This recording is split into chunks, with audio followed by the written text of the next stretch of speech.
I'm really honored to be here this morning to help kick off Affiliate Summit with an incredible panel of speakers. I'll be your moderator for this session. The session is on dynamic shopping. I'll give you the quick overview of the panel. It's going to focus on dynamic shopping features for affiliate websites, banners versus dynamic content. We're going to discuss duplicate content issues with using product feeds. We're going to discuss search engine optimization and conversion impact, and also the impact that using dynamic shopping feeds has on the relationship, if you're an affiliate, with your advertiser. And of course, we're going to spend some time about discussing the all-important component of analytics and reporting. As I mentioned, I'm your moderator. My name is Chris Jones. For those of you that don't know me, I'm president and CEO of a company called Pepperjam. Pepperjam is a full-service integrated online marketing agency, and in January of last year, we shocked the world by launching an affiliate network. And since then, we've become the fastest growing affiliate network in the United States of America. As I mentioned, we have an incredible panel of speakers, so without further ado, I'm going to introduce our first speaker. Keep in mind, as the speakers are presenting, jot down questions. The first half of this, the panel discussion this morning, is going to be format. The second half will be interactive. We're going to be looking for questions from you based on the, either based on the presentations or a question that you have in your pocket that you'd like answered by this panel of experts. Our first speaker today is Mike Allen, President of Shopping Bargains.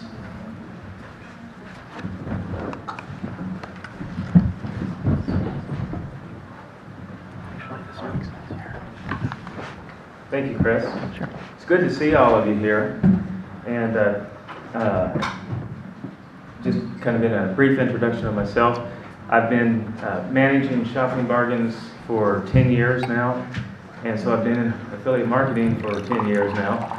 And I'm thinking about that. How many of you have been in affiliate marketing for less than a year? Do you have anyone less than a year? How about over 5 years? So we've got a pretty good mix of people here. That's great. Shopping Bargains is a coupon and deal site. We have more than 1,000 retailers represented on it. So what I do. I have, looks like we have a Windows crash. I have 3 points that I want to briefly go over. Some of it will be, I'm trying not to be too, kind of a good mix, something for everybody, for those who are new and those who've been at it a while. So we can get this screen up here. I apologize. That's okay. I'll just go ahead and get going. There's 3 things. Vision. I want to touch on vision. I want to touch on implementation and then results. So let's start with vision. My mentality is to think long term. You're making money with affiliate marketing, hopefully at least, and but think about equity building opportunities. You might be able to sell your website someday or your business someday. So think about the branding aspects, the other aspects that have value in your product with your content. You know, it's your content. So my first point in that is master your domain. Don't just sell billboard space on it. I mean, that might be useful for old content, deep content, something that's hard to manage, but for the part that's you, be creative and original with it. Master that domain. The second point is provide solutions. You know, scratch an itch. That's something that a successful business does, is meets a need. So scratch an itch and people will come. Build your own brand. I like to say, if your mom can't brag about what you do, then you might need to think about doing something else. Now, it might be true that our mom can't understand what we do, but at least if she can brag about it, she's probably got something that may have some legs and you can go with it. So go back to the drawing board if your mom can't brag about it. My fourth point in this section is to nurture relationships. I like to say we're looking for a marriage with our customers, or not just a date or a one-night stand. We're looking for marriage here. So that brings in all kinds of social aspects, email marketing, lots of different things that there's people more talented to explain than I am on that. But that's something to think about, marriage versus date. The second part has to do with implementation. And there's two schools of thought. You can either customize and do your own thing, or you can assemble the best. You know, the best of all the tools that exist. And there's a lot of great tools, and we have some great tool providers up here as well on the table, and I use services from all these people here. So anyway, that you use the existing tools and services when you can. It's easier, generally it's quicker, it doesn't usually cost as much, so why develop your own? And it kind of reminds me of the, I think it's the old Miller Lite commercial, tastes great, less filling. When you use tools that exist out there, it takes less time, less complicated. So do that. Deliver something that's uniquely you. That kind of goes back to my first point a little bit, but remember when you're implementing, you've got to have some compelling content that hits the spot. With your visitors, that helps with the marriage issue that I talked about earlier. The third point, continually innovate, try out new things. But in trying out the new things, and I have to remind myself this a lot, don't forget the bread and butter, the basics that produce that monthly revenue over and over again. It's easy to get chasing the fun stuff, but got to pay the bills too. The fourth point is expect to fail sometimes. And you know, we try new ideas, and we're all innovators here and entrepreneurs, but entrepreneurs fail a good bit of the time, and I think we've all failed. I know I have on numerous occasions, and I just remember the old saying, if at first you don't succeed, try again. So that's something I've just got to dust off, you know, get up, dust off, and get back on it. Try the next idea. Third point, or third section, has to do with results. And that's where Anthony actually comes in on the panel here with a lot to do with results. But always measure and always seek to improve. And there's a lot of great analytics tools. I say invest in them. Invest in the testing tools. There's free ones, there's paid ones. Use them both. And the way I like to think about it is don't overdrive your headlights. I was driving in the fog on the way to the airport yesterday morning. You can only see so far. You don't want to drive too fast or you can't see farther than your headlights will shine. So anyway, same with analytics. Analytics are your headlights. So don't go faster than your analytics will show you the way. And then the second part of that is use them. I mean, we can buy the tools, and I've been guilty of this, buying the tools, using the tool, installing whatever, having the subscription services, and then not using them. And it's a pain to use them sometimes, but no pain, no gain. So just got to remember that. The third aspect, it's a continual process. Wash, rinse, repeat, you know. It's never ends. Just keep doing those analytics. The fourth one, finally get to do the presentation here. I always like to encourage people, think big. You don't know what, you know, we may have a bunch of multi-million-dollar ideas in this room. I'm sure we already do, but there's probably thousands more, potentially, out of this group here. So think big, aim high, like the old Air Force slogan, aim high. Just think big and do these processes, and we can do it. And then the fourth thing, and this is hard for a lot of us to do because we're entrepreneurial and we get working and we probably work the 16-hour days and so forth. But every once in a while, we just got to stop and smell the roses because life is too short to just work all the time. So we enjoy what we do most of the time, enjoy it, but stop and have some fun, enjoy life too in the process. basically my little philosophy on affiliate marketing in 3 points, and I'm going to turn it over to the next one on the panel after this, and we can have some questions and answers later.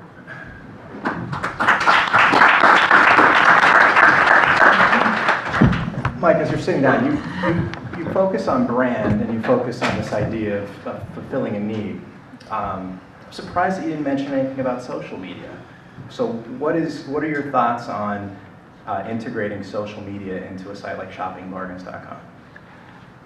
Social media is a powerful tool. It's a great thing that I'm still learning about. Honestly, I think I'm in that make lots of mistakes stage with it. I just haven't mastered social media, and but there are some people at this conference that I know have, and I'm 10 plus years in this, still learning. Wash, rinse, repeat. I'm still learning.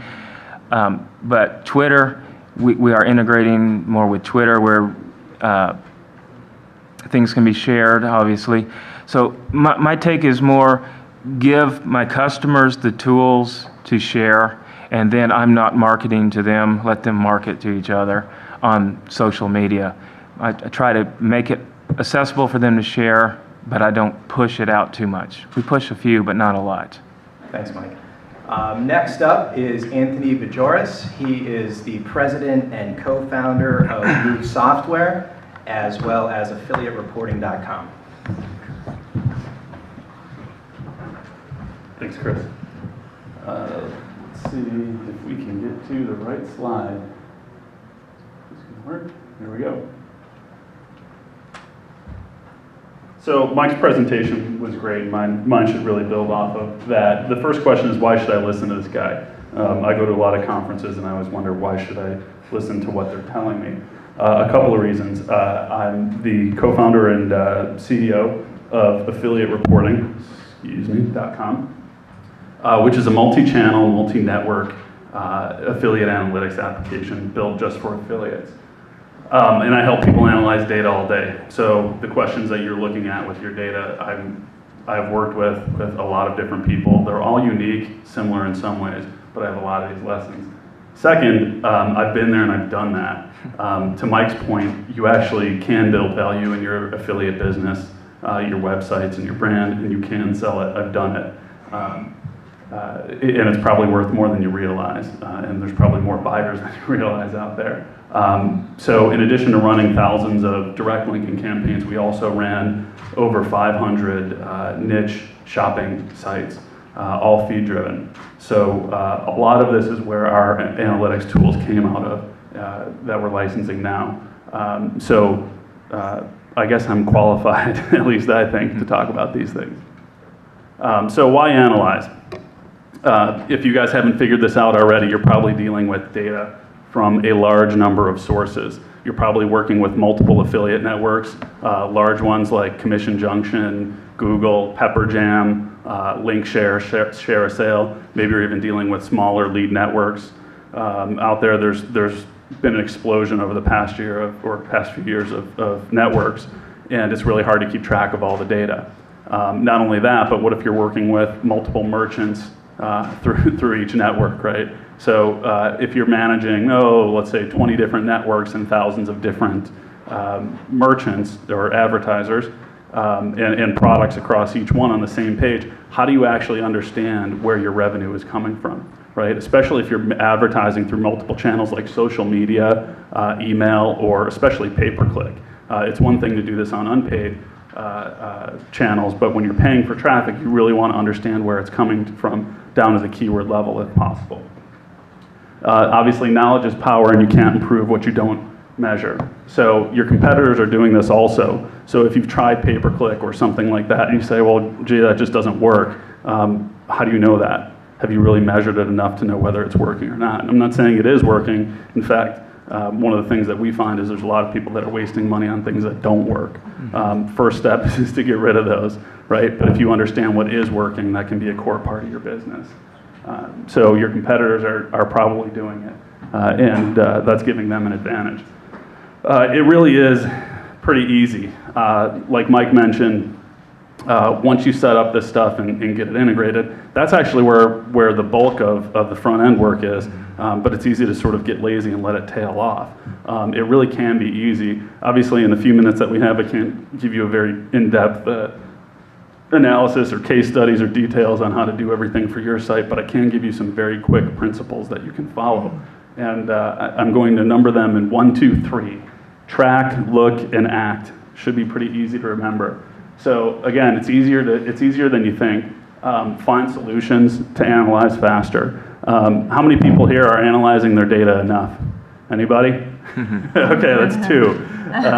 And I bet you if I grilled them deeply, either they're joking or I don't know, maybe they aren't. Maybe they're doing a good job.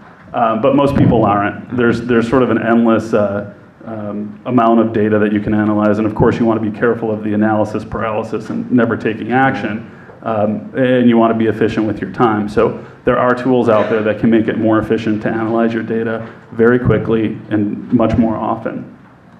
So analyze faster, cheaper, and deeper. Set and forget it. Like I said, once you get these set up, you can pretty much leave them and just check the data periodically.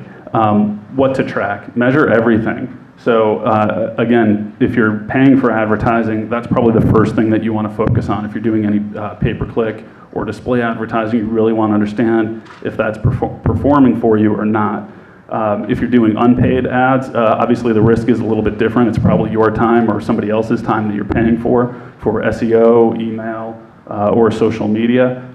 Nonetheless, you still can track it and understand your performance and whether it's worth your time, if not your money. So look, review often. 3 minutes a day, I would say. If you can't do that, you're probably not going to be successful in the business or you're not committed to it. There are certain things that you need to do every day.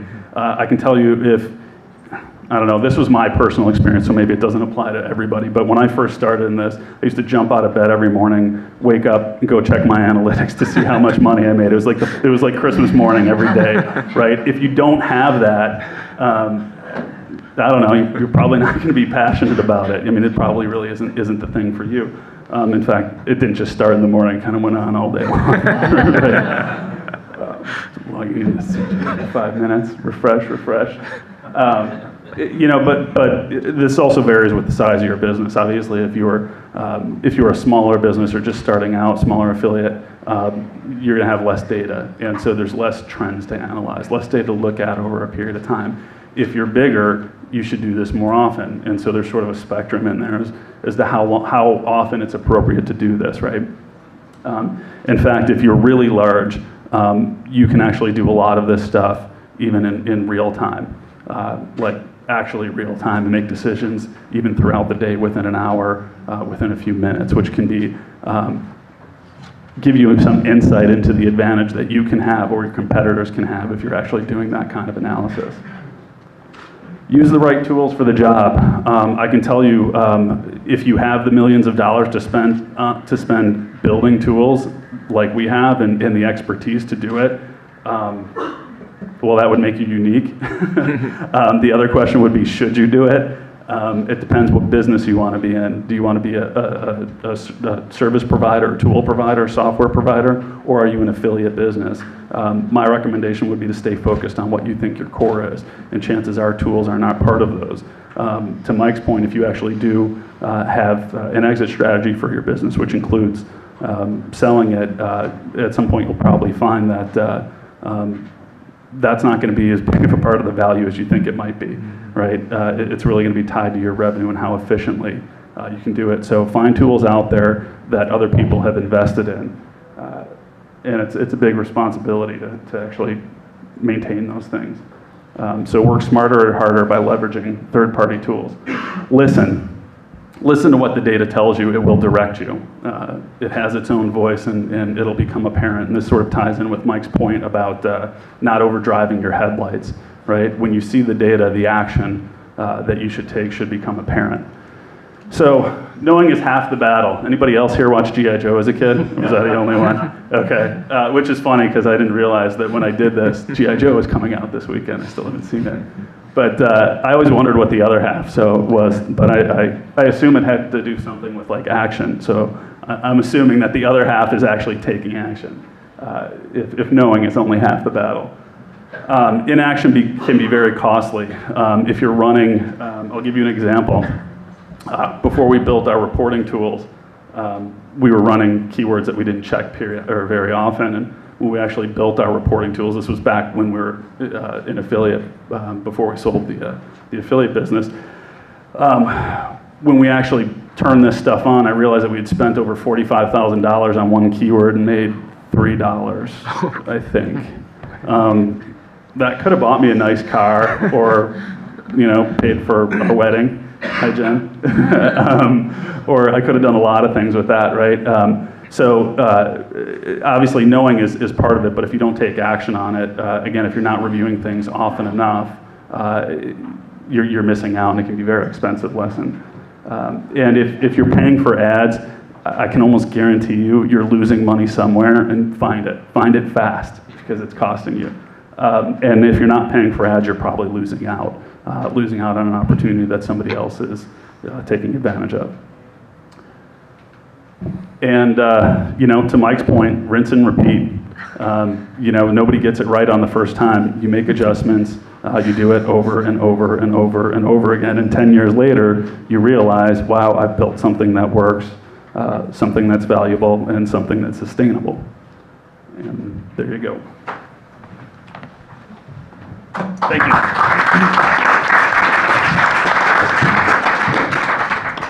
Thanks. Real quick. So as CEO of AffiliateReporting.com, you started out as an affiliate marketer. You built this piece of software that's now enterprise, and you offer it to other affiliate marketers. I think two questions most affiliates would be interested in hearing. One, what kind of uplift or increase in return on investment could an affiliate expect by using your software? And two, quickly, how much does that software cost the affiliate to use? Sure. I'll answer the first one first. It costs you a lot less than it cost me to build it. It starts at $95 a month, but we spent literally millions and millions of dollars testing it, designing it, testing it, developing it, and actually paying for ads to run through it, like over $20 million. So the $95 is a phenomenal deal, in my opinion. The other question is what kind of lift? It kind of varies on where people are starting from, what the size of their business is, and what their advertising mix is. Let's say they're making $25K a month total commission, gross commissions. And if they measured things a little bit, which there's a range, I'm actually surprised at how many really large affiliates don't measure anything at all, and kind of how they got there. 35 to 65% are some of the increases in profitability that we've seen in margins from some of those people. Cool. AffiliateReporting.com. Next up is Sal Conca. Sal is a senior media manager at NETexponent.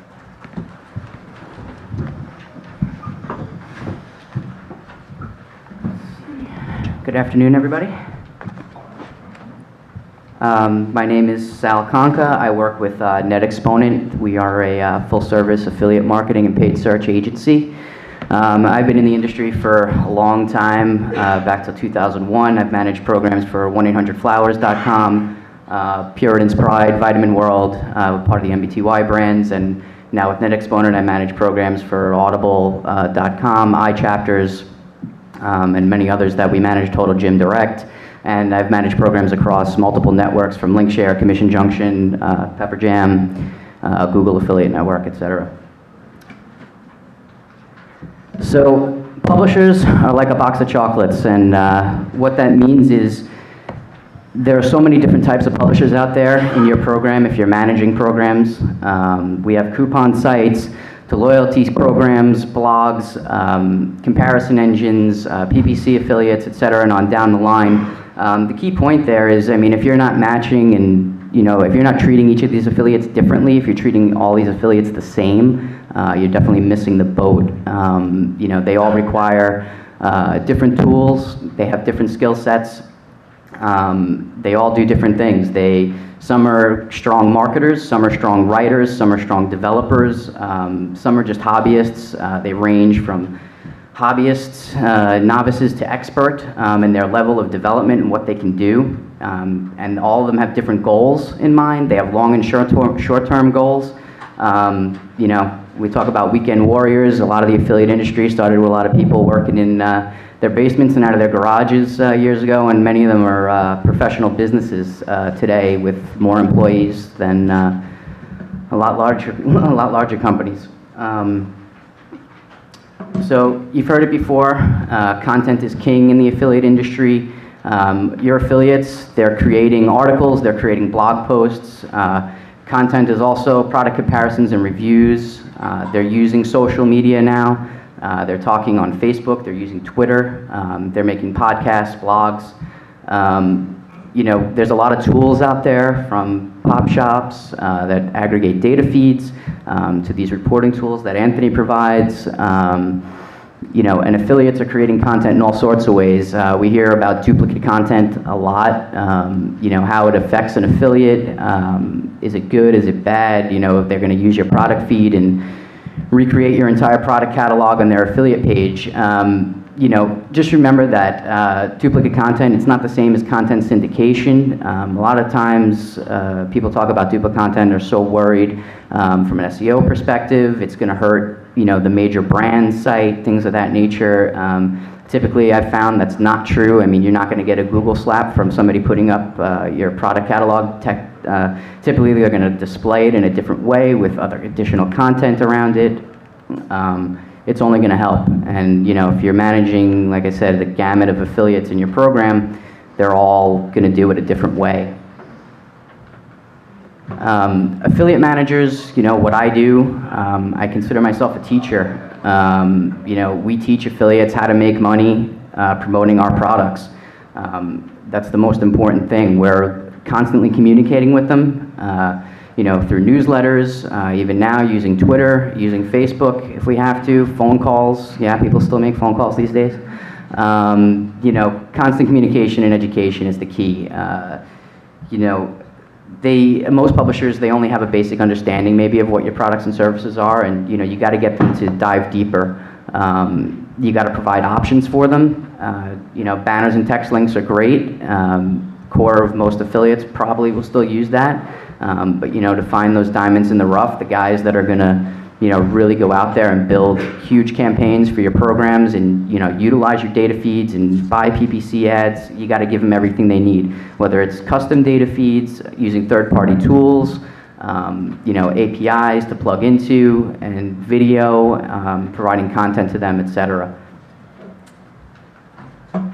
So on the other side of that, you know, that's great. We have all these publishers and they're all out there promoting the heck out of our brands, and, you know, they're driving tons of traffic, but are any of them actually generating sales?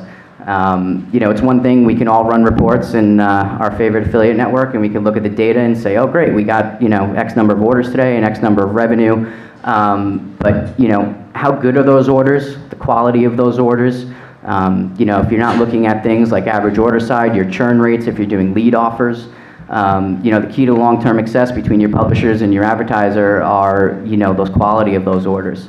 You know, if you're not breaking down your affiliates and managing them as groups, like I mentioned, if you're not separating out, you know, how to market to each type of affiliate differently, you know, you can see some great results there.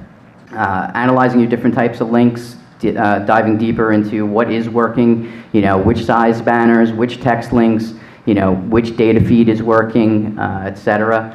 Tweaking the messaging you know, isn't just about tweaking messaging on landing pages and banners. I mean, the messaging in your data feed can be tweaked as well. Your descriptions can be, you know, made customized for specific product comparison sites and things of that nature.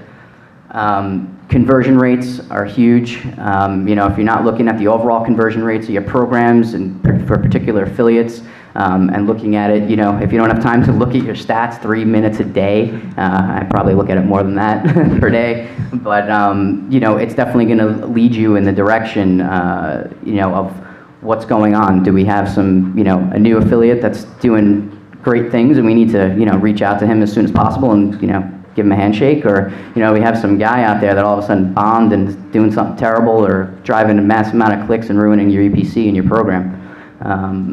The data will definitely point you in the right direction where you need to go.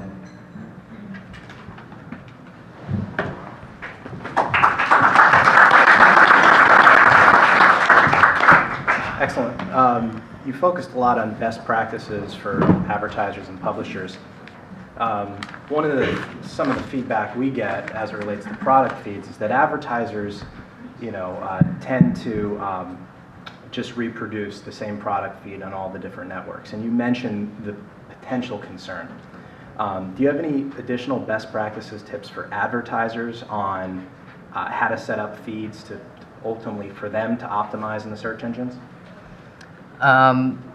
Yeah, I mean, from the advertiser's perspective, the best thing is to listen to your affiliates. Your affiliates will guide you on what they want. If you're going to set up a custom feed for an affiliate, I mean, maybe a guy only needs a feed just for one category of products on your site. I mean, if you're carrying 20,000 products on your site, this affiliate may only be interested in a small number. So get him a customized feed for the campaigns and landing pages that he's going to do.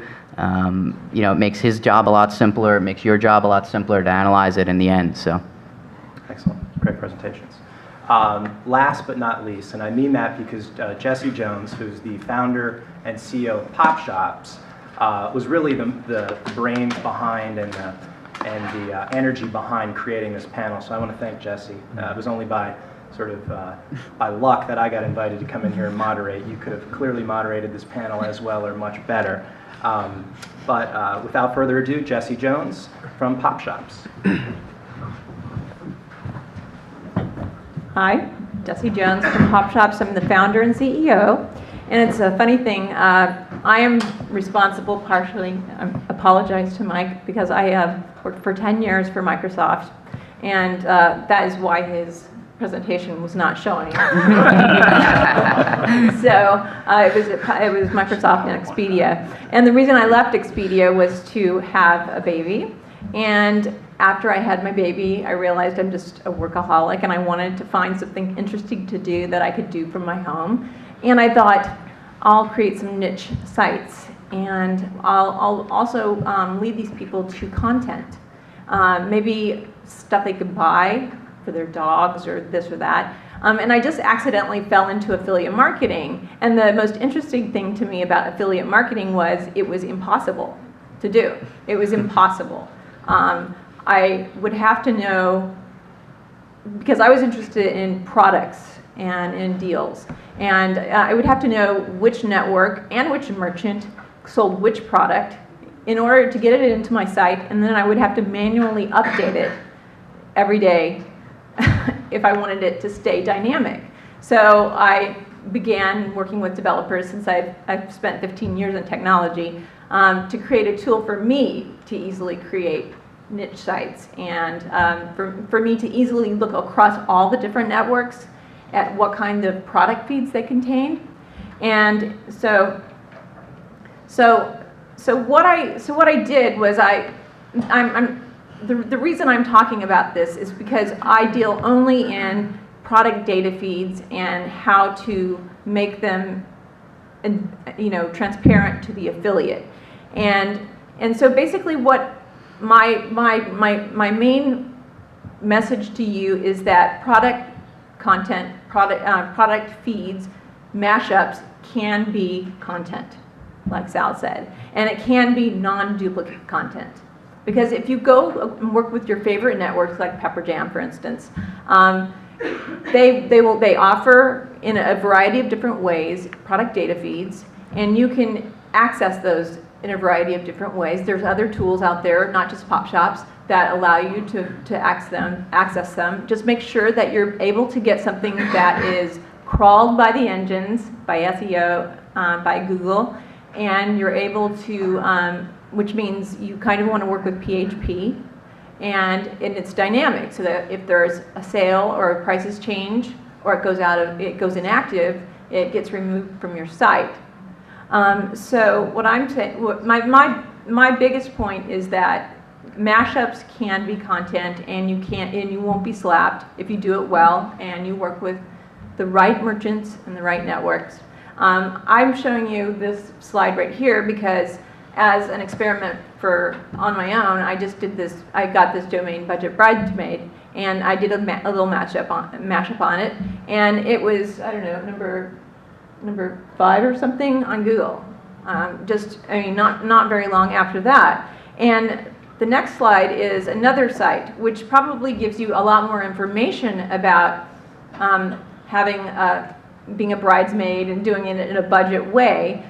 But in order to sell anything on this site, they have to find a little link that goes to basically probably a shopping.com site, or a make-a-page site of some sort, or something like that. But it's not built around the person that is looking with their credit card out of their hand, ready to buy, which is why I'm such a fan of mashups.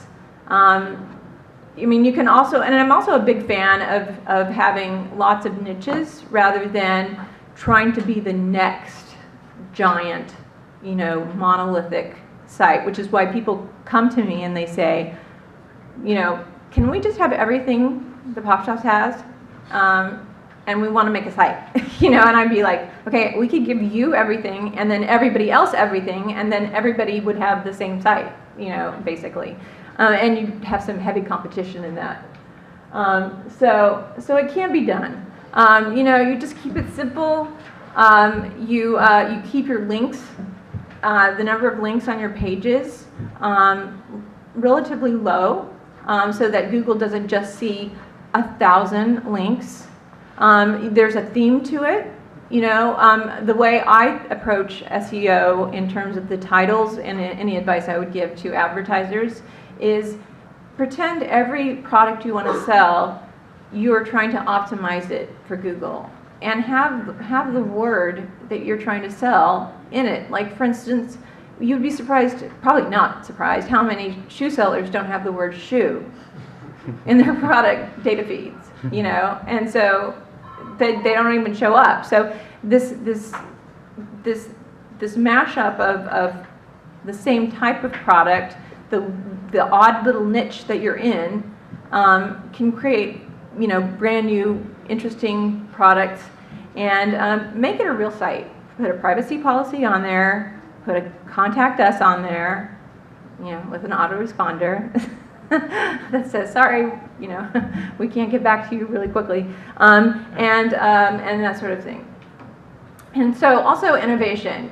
And the reason I'm doing this is because, those little bags that everybody drags around now, that little kids drag around with Thomas the Train and everything, those were meant for flight crews, right? They were invented for flight crews, and they were invented with the point of view of working well with airplanes, right?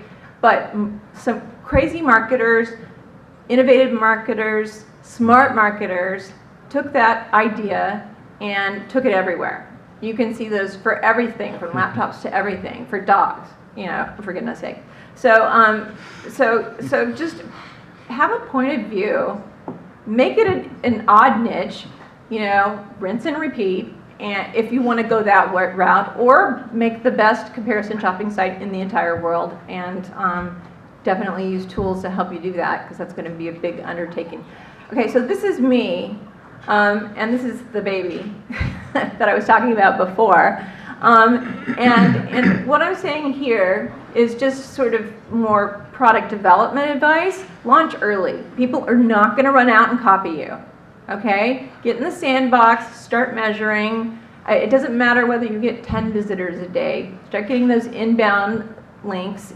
ABC test. Work ABC testing into everything. So if you do hire that developer to help you build a CMS from scratch, say, first thing I want you to think about is how I can A/B test everything on my site. And my dream is to be able to A/B test to the transaction point, because there's a limit. We can't get into the merchants, store shopping carts or anything like that. So you can only test to a limit. But that's just me. So it's not rocket science. You launch early, others will be asleep, be in stealth mode, and you'll have a lot more to gain than they did. So.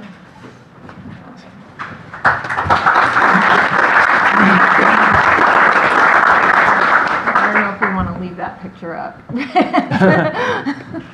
Real quick question before we open it up to questions. So I know a lot of affiliates a lot of affiliates don't use product feeds, quite frankly, because they don't feel that they have the technological savvy to do so. And to be honest, most of the networks don't make it easy for you, for the novices, for the newbies, to use product feeds. So while we have Jessie here on the spot, I thought, and she offers a great tool in PopShops.com to offer all levels of affiliates access to product feeds from all networks. One of the concerns that has been expressed by affiliates is that when they use dynamic product feeds in contrast to, say, flat files. Now, if you're manipulating a flat file on your own, it's typically reserved to someone who either has software or technological savvy. Products like PopShop allow you to do it really easy just by putting code into your site. My question is, and it hits on the concept of SEO, how can affiliates, give me a tip or two, how could affiliates avoid, when they use dynamic storefronts, avoid not getting indexed by the search engines? Well, I mean, so my point is, if you don't want to get indexed by the search engines, just use JavaScript. So if you're going to just, I mean, I kind of divide it into two kinds of companies. One company is already a content site, and they just want to throw some shopping in. So just throw some JavaScript in. But if you're going to be a product-based site, you do want to be indexed by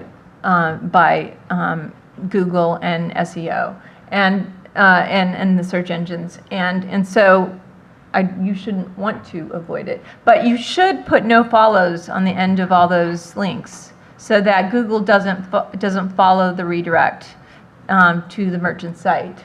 And if you Google it, there's a lot of best practices in terms of what to do with those links, and we automatically have those on in terms of that. But if PHP looks like HTML and is dynamic, or JavaScript is invisible practically, so it's your choice. Excellent. Thank you. Okay, who's our first question? Sir? Yes, regarding the links you had indicated, you shouldn't put too many links on the web page. What is your recommendation? Are you talking to me? Yes.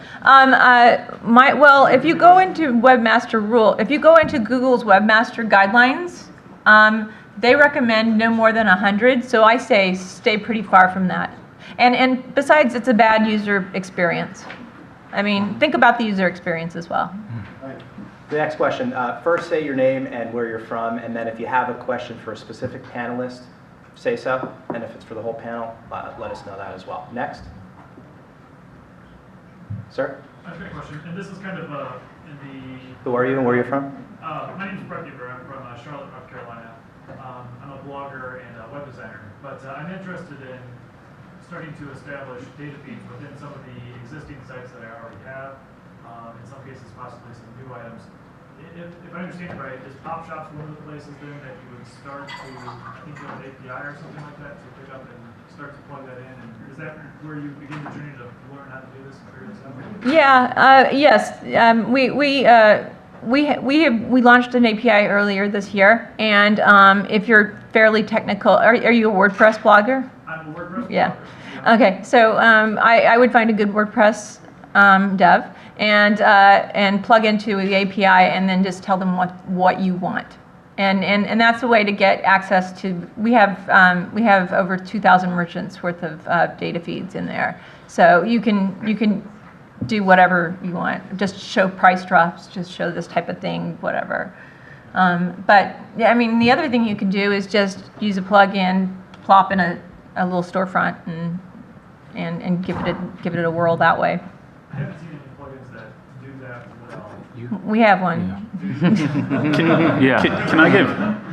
Can I give Jessie or PopShops a plug here, because before I was aware of PopShops back in our affiliate days, we had the money and the time and the resources to do this, and we actually did develop something like that, and we abandoned it after about 2 to 3 years worth of work and a lot of money. It was too much to maintain, too much to work to do, and we had massive resources compared to most people in the industry. There's a lot of value in something like that. It simplifies it for you guys. You should leverage it, definitely. Yeah, you should either my advice would be pledge your allegiance to one network and Don't do that. That's Yeah, don't do that, yeah. pledge your allegiance and make very good friends with the person they assign to you and have them clean up the data feeds you're interested in and find a way to do it that way, or find a service like ours if you can and use like an API of some sort. Do you guys offer a free service and a paid service? How does that work? Yeah, we have like a basic free service. We have storefront building tools, which range from $5.99 to $30, and then our API starts at $59.99. And then we also have corporate solutions. The airlines, the banks, all of those companies like that use our service to do those. You get 3 frequent flyer miles if you buy an iPod per dollar you spent, sort of thing. So we range big time in price. In terms of tools to keep it balanced, there are other dynamic product feed, third-party products out there, companies like Golden Can. There's another really newer but really cool combination for WordPress bloggers called Affiliate Theme. An affiliate theme is a relatively new tool, but they're starting to put plugins into affiliate theme in order to help bloggers in particular take advantage of product feeds and take advantage of common themes and that kind of thing. Are there any other tools that the panel would like to Yeah, actually, offer? that's one point I forgot to bring up in my presentation is everything that we're doing with the analytics you can do for free. You can do it on your own. You can use Excel. You can use tools like that. In fact, most of what Jessie does, you can probably do on your own. I think the question is, when does it make sense to pay for something, and how much time will that save you? But on a high level, there are free tools out there that you can use. Excel is one of them. Well, I guess it's not free. Open Office. I'm assuming Okay. Google Docs. Yeah, but then they have all your data, and the next thing you know, they're gonna, Open Office. Yeah. And I want to plug for Me to Coupon. Mike uses, I believe, that service as well. And we don't focus 100% on deals, and they do focus 100% on just deals. So they're kind of a competitor, but they do a good job. And there's also Data Feeder, I've heard, which is a WordPress thing. I'm not sure exactly what they do. Data feed file. No, not Data Feed File. It's Data Feed R. There's Gosh, a data feed file. though. It's cool. There's Yeah. a lot of them out there. Yeah. Web 2.0. Oh yeah. So it's Super 2.0. It's got a cooler name than us. So anyway, that's a WordPress thing. Next question? Dave? Dave Zelka from Chicago. Question for Jessie and everybody, actually. When you're first starting out with find those niches, you talked about trying to find that. So, do you guys ever see any patterns in the number of people you work with or see out there in terms of what works best? Is it picking a topic you're passionate about? Is it picking a topic with really thin search traffic that nobody else is doing? Do you see any patterns or things like that in terms of what works best and what doesn't? Well, I mean, I do have an answer to that. The patterns I kind of see are people who buy domains with action items in the name, like compare diamond rings, or compare this, or buy that, or whatever. Because a lot of times people will actually type in, like buy, cloth diapers, and it'll go right in, and Google knows what you're doing. They're not expecting you to be a content site with pages and pages and pages of, editable content. So that's kind of a pattern I've seen. So. Good. I guess thinking back of what you said about passionate, I think you've got to be passionate about something because it's a lot of work to do something well, and you've got ups and downs that you're going to go through. So I advise everyone to to find something you're already passionate about, it will show to your readers anyway. Your passion will come through to your readers. So you can endure the ups and downs when you're passionate about it. I absolutely agree with that. I think passion is a key part of the success, but I also think that you need to be honest with yourself about the resources you have, right, and the time that you have. And so the more focused you are, the more of a sniper you are with a particular whatever, the quicker you'll probably get there. Granted, it's going to have its limits as to how far much you're going to be able to expand it. The more shotgunned you get, yeah, you might have a bigger market, and ultimately, if you are successful in that market, you may be bigger, your revenue might be higher, but can you survive long enough to get there? Does that make sense? And I do see that, and that's where the passion comes in, because in the end, when you're losing money month after month because you still haven't figured it out, do you have the passion to continue on long enough to actually make it succeed? Go ahead, Mike. I guess if I could add one more thing, there's low-hanging fruit to be found, but the low-hanging fruit doesn't last very long.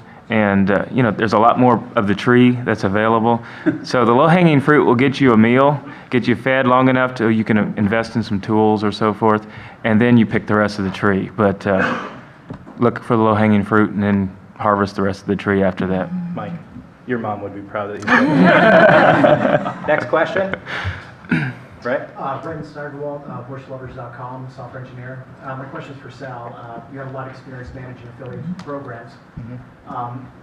Is it better to have a lot of affiliates that do moderately well or a few affiliates that do superb? I think with any program, so many that I've managed, there's the 80-20 rule, if not the 90-10 rule. I mean, you're going to have a very small percentage of your affiliates making the majority of the money in a program. It's the guys that are passionate about the niche you're maybe working in that are going to generate and do the best in those programs. So, yeah, I mean, there's definitely those mid-tier guys, and when I talked about analyzing affiliates and things of that nature and separating them into groups, it doesn't just have to be about separating them to what type of site they are, but you can also separate them by their performance level and analyze them differently like that as well. So there's a concentration risk here that applies on both sides, right? Most merchant businesses look like that. They have a small number of affiliates driving most of the revenue. A lot of the affiliate businesses look like that also, where they have a small number of merchants or one merchant driving a lot of that revenue. And on both sides, that's a concentration risk. And so, to answer your question, what would be best? I imagine what would be best is if you had a more even distribution on both sides.